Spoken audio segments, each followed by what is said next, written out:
across the globe. He's none other than India's favorite son, Sachin Ramesh Tendulkar. Sachin is a short man physically, but when it comes to achievements and success, he is among the very tallest.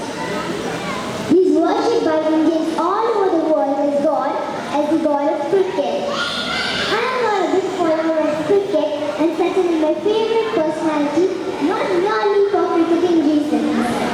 Sachin is regarded as the best in his business by experts and holds almost all records associated with batting. But to me, he is much more than a batsman and cricketer. Sachin is a role model not just for upcoming cricketers, but for aspiring youngsters from all fields. He is hard work, focus, dedication, and humility personified. The little master, as Sachin is fondly called, is a real master of handling adulation, fame, and success. Born into a middle-class family in Mumbai in 1973, he achieved superstar status at the tender age of 16. Sachin has shown unbelievable composure and humility in handling the constant media glare and public attention ever since he shortly came as a teenager.